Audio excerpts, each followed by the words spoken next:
Well, hello, everybody. Good morning, good afternoon, good evening. Just like to say good day to everybody that's out there. This is our first ever video talk with everybody from our Ash Plus Arena fan base, from worshiping fan base. You you may be fans of either our Facebook, our Twitter, our Instagram, or our brand new website I released. But anyway, I'm going to introduce myself. I am Charizard X, the owner of the Ash Plus Arena worshiping account. And with me today, I have Espeon. Go ahead and introduce yourself. Hello. And over here we have Noivern. Hello, guys. And today, for our first group discussion, should I say, we're going to be talking about Pokemon XY&Z episode 13 as a whole.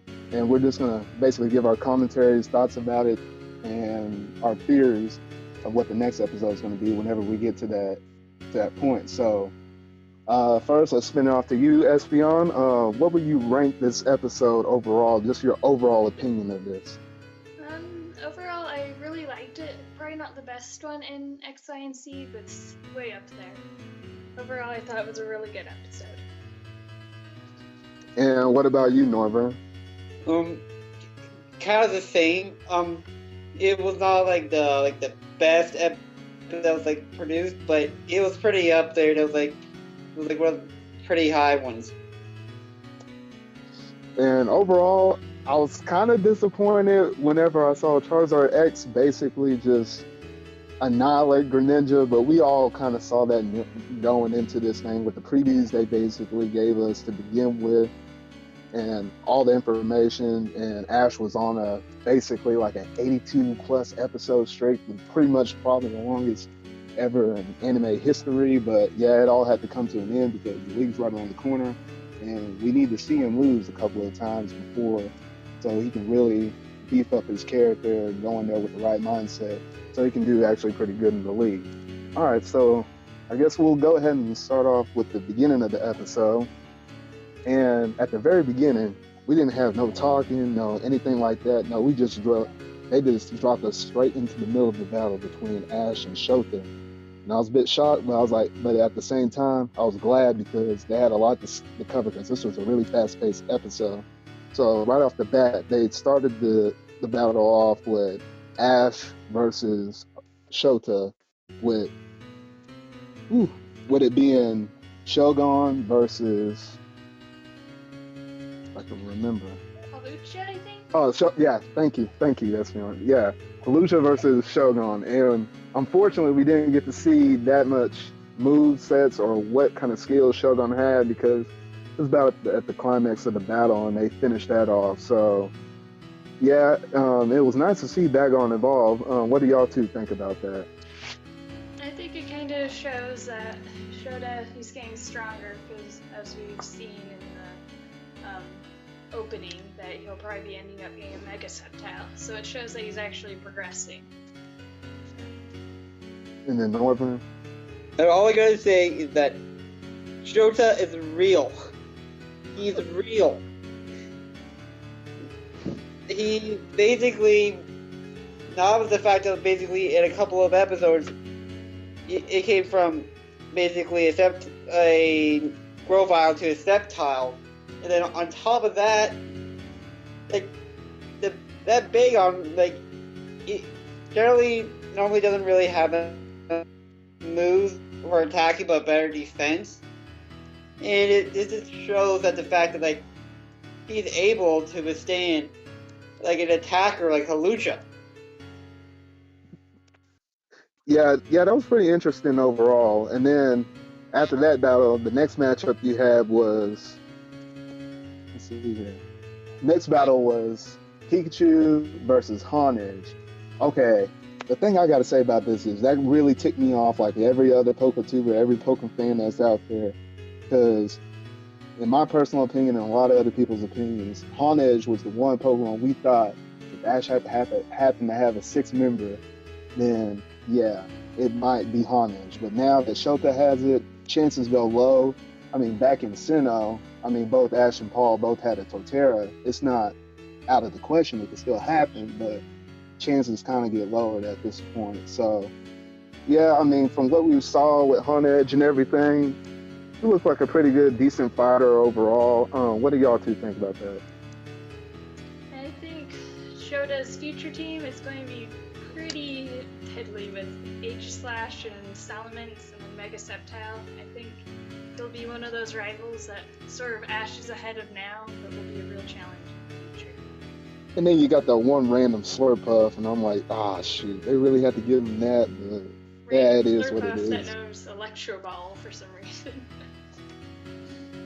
Yeah, well, I guess we'll see whenever the league happens, though. But Noivern, what about you? Yeah, I kind of thought Honedge would have been one of Ash's Pokemon, and still could be, but at the same time, I kind of feel like that Honedge is more kind of like not really Ash's style, which is Honedge is more just straight up brutal attacks, while Ash is more kind of like speed attacking. And basically, you can see that in this battle, like, he was able to withstand with Pikachu, but Pikachu was it was quicker than when Honedge, before Honedge can actually physically really counter Ash's So yeah, that was pretty much the first two quick matches that we had right there. And then the last one, we had Sceptile versus Greninja. Now, I got a lot to say on this one, though, but I'm going to try to keep it at a minimum, though. But the battle overall, it was definitely one-sided in Shota's favor.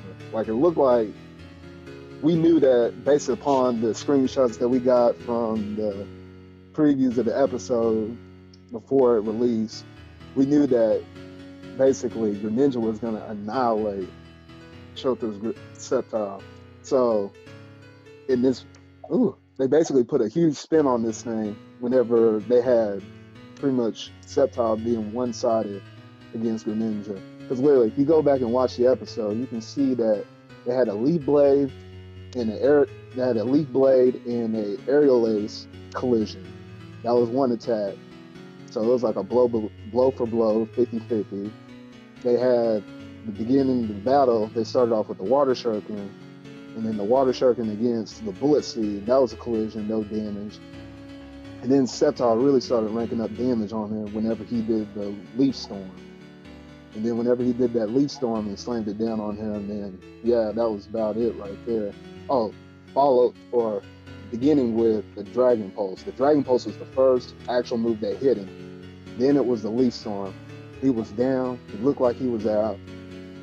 Then Ash and Greninja got synchronized with that Secret Evolution, I like to call it, though, but it's almost on the lines of being called a Mega Evolution by now. And synced up, they moved in real fast, and then basically gave the KO to him. And it was a one-hit KO, essentially, because really, Greninja didn't really accumulate any damage to Sceptile up to that point, except for with that one blow. And at the very end of that, I was like, man, Sceptile was prepared for trouble, but he wasn't ready for all of that. So, what do y'all two think about that?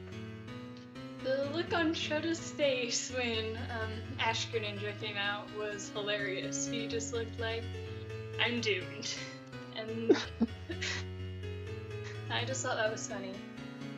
Like you said, the battle was mostly one-sided, with Greninja pretty much overwhelmed until Ash Greninja came out, and then he was just flung against the wall, and that wall was pretty much destroyed.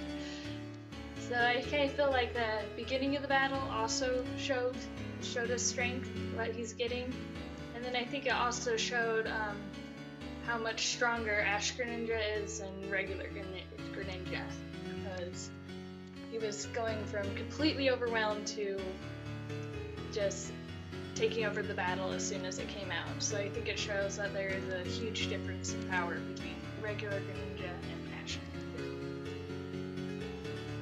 And then what about you, Noivern?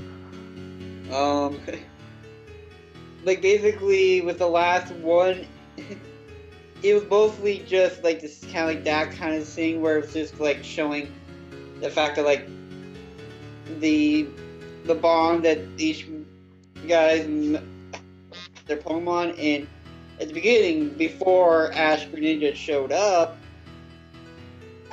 basically Sceptile was just dominating. And then once when it came to the point where the climax of the battle, like almost at the end, and everybody thought that this was going to be the same thing that was going to happen in the opening when it shows that like the background when Greninja and Ash were leaving, you see Shota and Sceptile in the background. I thought this was the point where he's going to first lose to Shota. Then Ash Greninja showed up and just annihilated Sceptile and basically destroyed the whole field, entirely the wall. Yeah, because I could already tell it was like bad news to begin with. The moment that Greninja left his feet, and you see that one frame of just the crushed rock like underneath his feet, I was like, oh shoot, he's about to give it to him. And whew, man, that Greninja is something else though. But okay, so after that, the battle's all over with, and then Shota's sad and disappointed looking at his beaten up Sceptile like that, thinking, oh, how dare you, Ash? No, I'm just kidding. But anyway, he started questioning Ash immediately about what was all of that. Was it something like Mega Evolution or something in those regards? But Ash basically just brushes it aside like, I really don't know what it is, but it basically happened like a couple or a few times, and he's still kind of questioning what it is.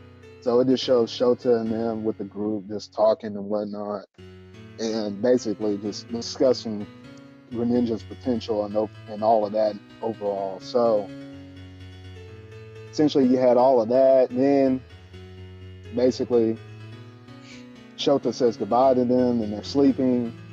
And then you have Team Rocket, you have Team Rocket come and interrupt them.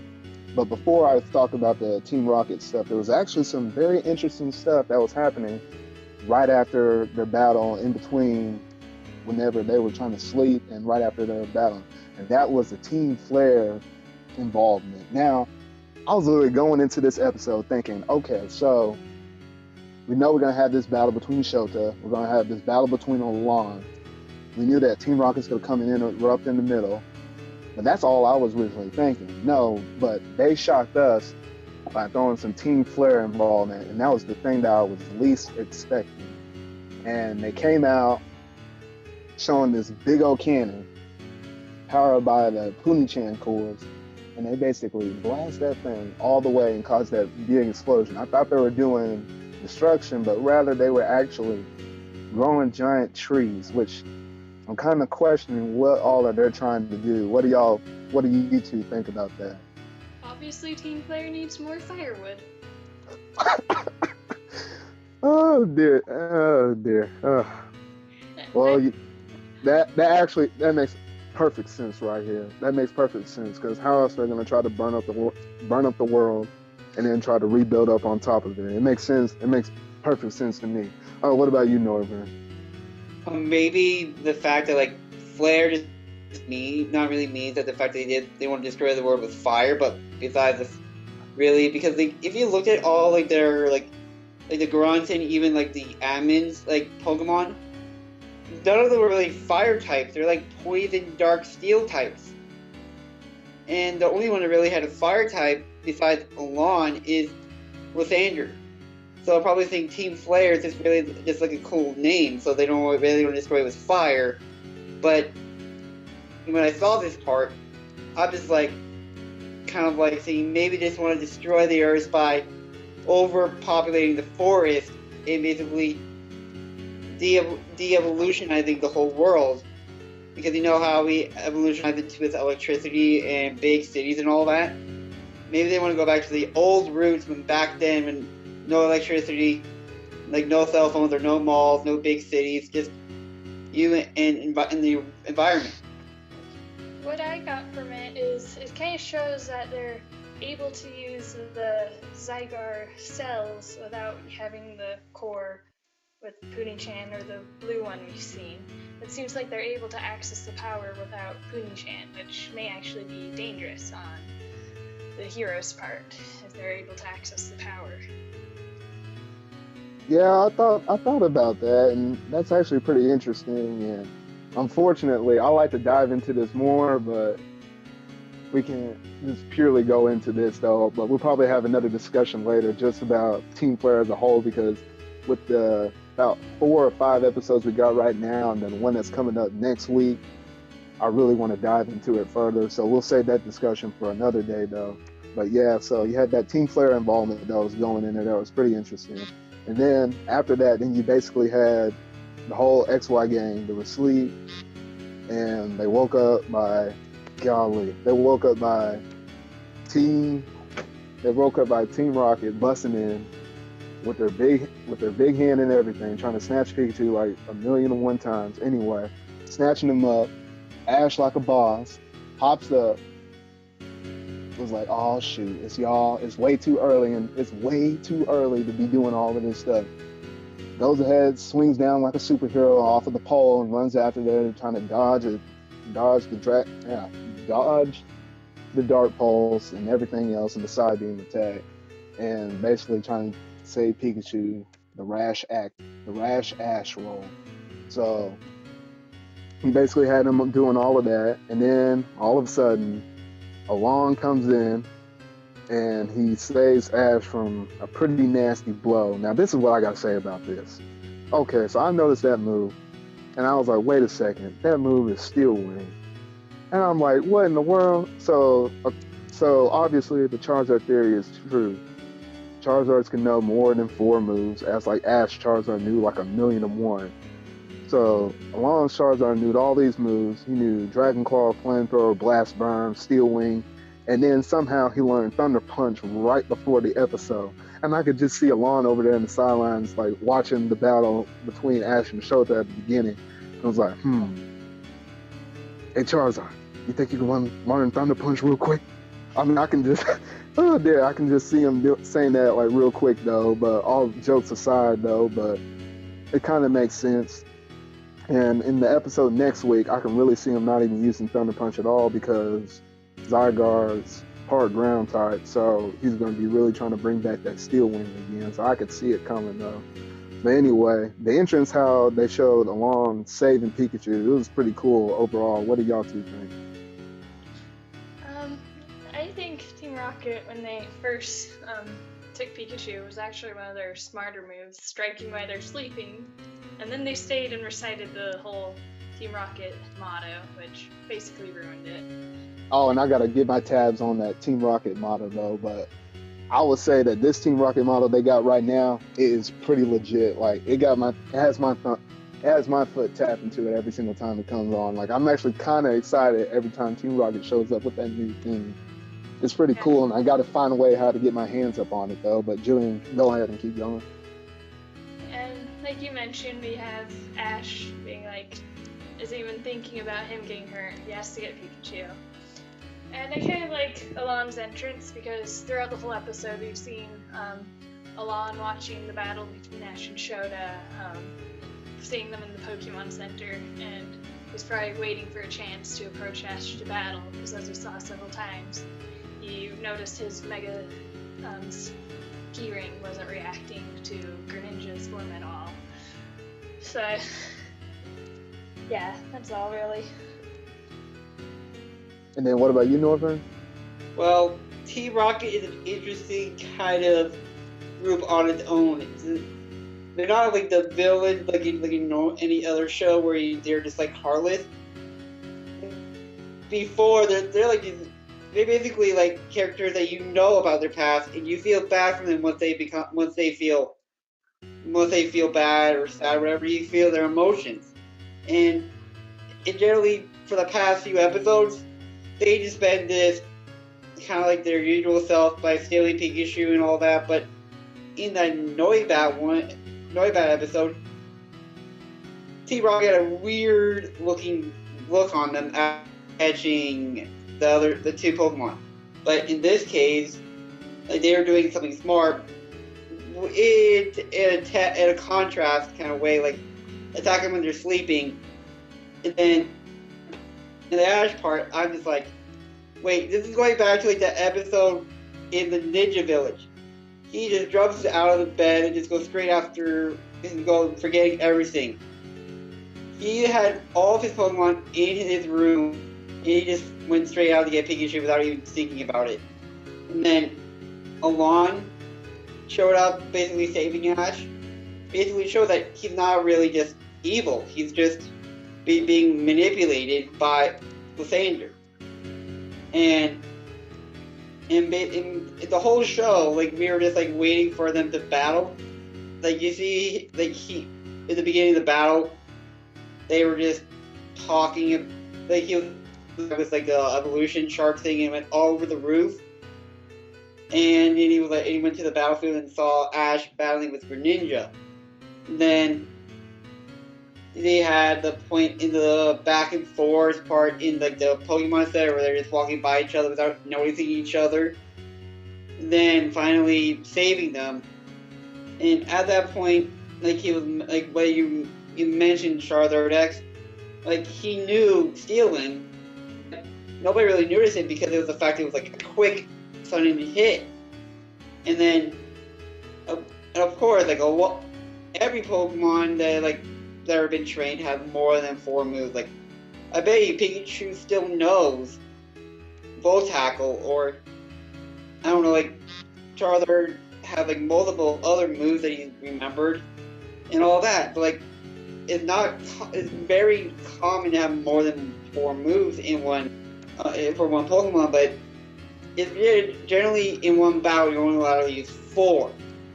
And I don't know if about the Thunder Punch thing being learned right before the battle, but I'm assuming he kind of learned it kind of advanced because of the fact that he had to have a counter for one of his weaknesses, which is water. And basically, I'm not going to get too far because of the fact that like it's going to begin getting towards the battle.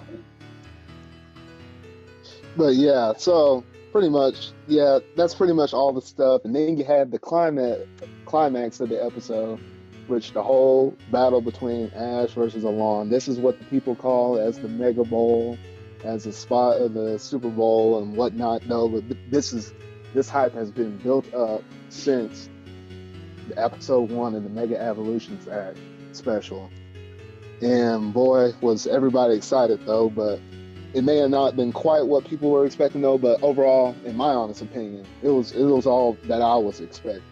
So you have the battle start off, and it was nothing but action from here on out. So I'll let Noivern go ahead and discuss his thoughts first, and then let Espeon, and then I'll finish last with the stuff. The battle between Alon and Ash, like Charizard X stated, has been hyped over for like the past 2 or 3 years. When the first like Mega Evolution came out, because he saw that he had Charizard X, and Ash had a Charizard, so it was like maybe those two can battle up together in a Mega Evolution battle. Then we got all this, basically waited for a while, and finally it came with Alon using Charizard X and Ash using Ash Greninja, and it started out pretty kind of casual, trading blows and all that. And then once when like Alon just started basically doing chip shots on him, kind of like pushing Ash to the point of bringing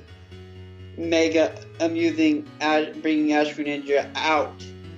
And Ash was just using the Greninja because he didn't really want to use it, because he kind of knew this is going to be this battle and I don't want to use it without being.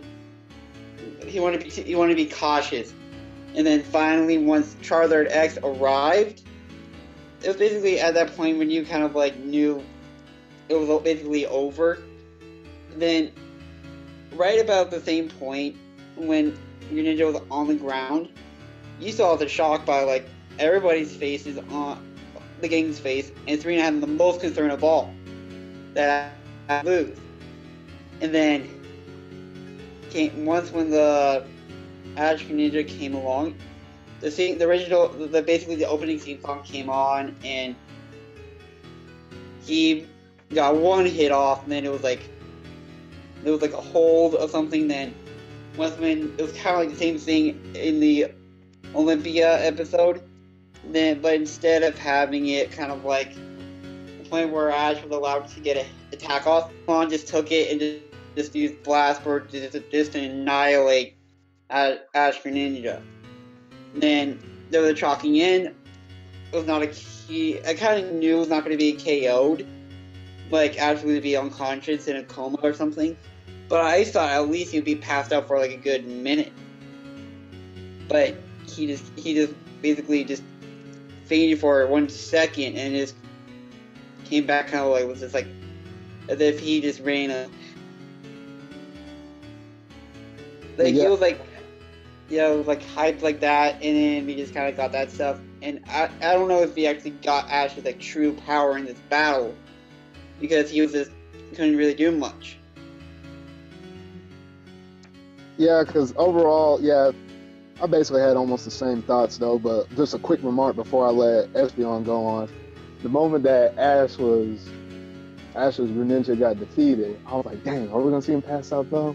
And I was like, nah, he ain't, nah, he was all right, no. But the look that he was showing at the end, for any of y'all DBZ fans out there though, honestly, it just looked like Ash looked like Goku whenever he like extremely hungry to the point that he looks like he's about to faint. I mean, that was pretty much the look right there. But other than that, yeah. So, Jillian, what were your thoughts about the battle? I feel like, sort of like how Noivern pointed out, that in the beginning, Alon, he wasn't in the battle, like, to enjoy the battle more like Ash was.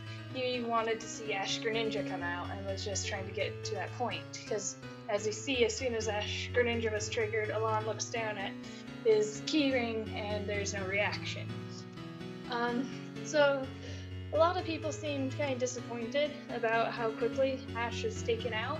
But I think it kind of shows how strong Ash was, because we see with his battle with Shota, he annihilated that Sceptile. And then we see in the last Mega Evolution special, there's with Alon. Alon is the only character in the anime outside of other Elite Four members and champions to have ever defeated an Elite Four member in a battle. And Alon did this after fighting 9 other Mega Evolution trainers, and then he went up against the Elite Four's Mega Houndoom and won. So I think for Ash, the way he held up against Alon in the battle, especially when Mega Charizard X and Ash Greninja were triggered, I think simply the way he held up against Alon so quickly shows how strong Ash is in the Kalos region. And I think Ash will have a pretty good chance at the league, especially with Ash Greninja up his sleeve. And I really hope that we get to see another battle between Ash and Alon, hopefully soon. So yeah, everything that Espeon and Noivern said, it was true in my regard. So I'm gonna stray away. Well, the thing I had to say about the battle was it was intense and everything that I thought it would be. The animation looked good. Everything was spot on. The music was extremely good. How they incorporated the XY&Z theme song at the moment that Ash was basically mega evolving his Greninja. And the thing I wanted to point out was, if you look at any of the images and stuff you've seen from Japan and whatnot, the regular picture of Ash Greninja, it has those, it's like gigantic water shurikens on his back. And this is what people have been thinking, like, no matter of fact that we still have the veil of water going around him, maybe Ash hasn't quite mastered that yet, because we still have to notice, it still hasn't happened yet, where Ash, Serena, Clement, Bonnie, all the rest of them, they still don't know that whenever he is changing, they don't even know that he's taking those physical characteristics on that makes him look like Ash, with the red stripe being his hat color, and then like basically the black hair that's kind of like coming out from the side where his ears would be at though. But yeah, that's just something interesting to point out though. And then overall, Alon as a whole in this episode, it pretty much showed that it basically showed and proved his character. Like he really wanted to see Greninja be brought out because we all know that he's on this quest to basically beat every single Mega Evolution there is. However, the thing with Alon is that's kind of partially blinding him, and Lysandre is kind of basically taking advantage over that, because ever since that Chesky got basically thrown into a coma because of the Puni-chan reaction from all of that. Oh man, I'm trying to think what it is though, but from the radiation that the Puni-chan basically gave off and put Chesky into a coma, ever since that point, you know, Long kind of looked like he went on a dark leaf though. So pretty much he's so focused on that one goal that he's not able to see what's actually going on around him though. But I'm curious to see what will actually happen in the next episode of how he reacts with everything, because this is the first time he'll show first involvement with Team Flare. So that'll be all curious and stuff to see as it goes down though. But overall, this episode was a 10 out of 10 in my book. And what did y'all rank it, Noivern and Espeon? Probably a 7 out of 10. Yeah, about a 7 or 8. It was a good episode. It was like good enough to like show to like watch it again multiple times, but it's not like not their like fully best, but it's like up there.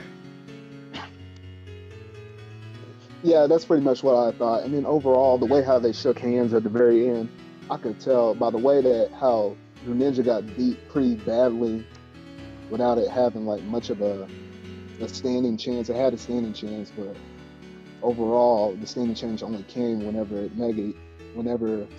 its synchro evolution evolved. So I think Ash still has a long way to go, and basically since they got this battle down first, I could see Alon coming back in the future, and then they have their rematch back again with Greninja versus Charizard. But we have to wait for all of that, for all of the XY&Z stuff to basically work its way out. And it'll be good to somewhat see like if there was a way, and if Alon somehow managed an off-screen land is collecting gym badges, to see him pop back up into the Pokemon League.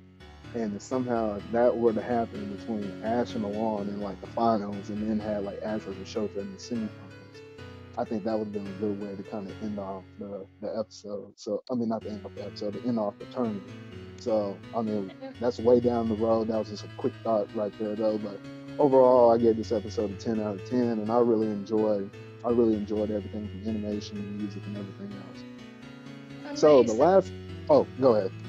On what you said about Alon collecting gym badges, if you think about it, Karina has been shown to have a Mega Lucario, and Alon wants to battle Mega Evolution, so it's fully possible that if gym leaders do possess Mega Pokemon, he may go after that, and may earn the badges in the process. Yeah, that's something I hadn't thought of, but yeah, that kind of goes to support my theory a little bit. So yeah, I mean, that's definitely possible for him to collect gym badges at the end, because it did say that, if you're reading the stuff that comes over from Japan, it did say that Alon was Ash's strongest rival, basically implying this is his strongest rival up to this point in the Pokemon anime history. And if you sit down and think, rival, what does that mean? Well, in all past, every time that Ash had a rival, that rival was pretty much shown in the league. Everybody from Gary to Paul, to Barry, and everybody else.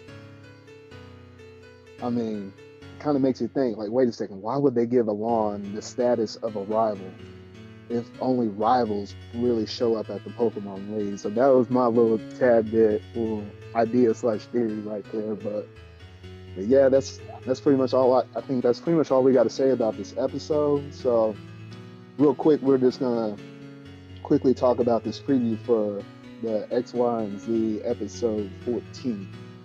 So at the beginning, it's basically showing how Team Rocket is involved with the Puni-chan. And if I can pull it up here real quick, I do have the translations for it. So let me just give me a second.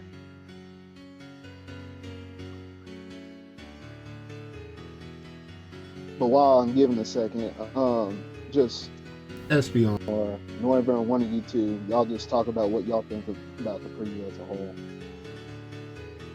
I think the preview overall is kind of.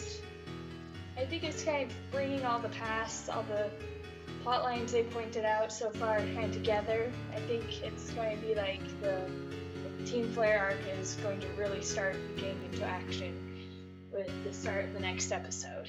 Because Alon and Ash have finally met, and it seems Team Flare is starting to go forward with their plans, and everything we've seen in the preview seems to point to the story is going to really be taking off from here on out. Okay, so I got the translation pulled up in front of me, and thanks to Serena Poke XY on Twitter for giving this translation, though, but here it is. So Jesse says, well, now, let's get Poonie-chan. Meow says, if we get it, our beloved boss, James, will be happy. Jesse, oh, what? Hey, look. Meow, it's Poonie-chan there. James, how lucky we are. Jesse, hold on. Jesse, oops. But I suppose its color is different. So Meow says, so another kind of Poonie-chan? And then Jesse said, there is a really, and then all three of them say, a really good feeling. So next time on Pokemon XY&Z, a Grand Force, a strategy for getting Zygarde. And so, yeah, that's the translation from the preview of the next episode. So in it, you saw Alon showing back up again, and I kind of like how he's in back-to-back episodes, just having more of an appearance in the XYZ plot as a whole, which I really enjoy and like. And I'm just curious to see how Alon will be going down with the Zygarde over here. What do you think, Morgan?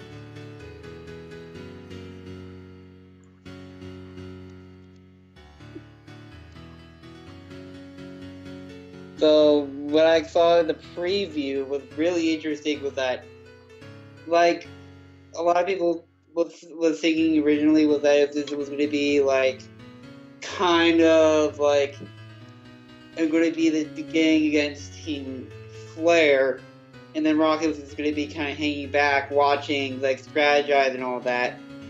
But that's not the case. In this case, it's actually Team Rocket versus Team Flare event, and based off at the end, you saw that the Team Rockets are actually going to basically be the heroes in this, and they're going to basically release the Blue Zygarde, or Z2. That's what Team Flare calls them, and they're going to release them back out in the wild because they actually see what Team Flare is actually doing, and it's going to be another interesting plot what they're going to do with Team Rocket. But the only real thing that they didn't really explain as much is what is the actual real gang going to be doing. Are they going to be like training, or are they going to be just preoccupied with something that's not going to, that they can't really be really doing, that's going to be shown, or is it going to be just something like casual that like it's not going to be totally interesting to watch, like a whole episode of them doing something casual. So I know that it's going to be a Rocket Flare episode, but I'm just trying to figure out why are they going to do that, because the last Rocket episode was not since Sinnoh. So it's like,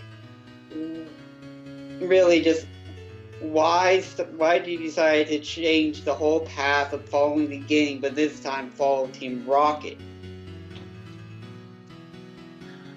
I mean, I think part of the reason because of that was in Unova, they really wanted to have Team Rocket versus Team Plasma.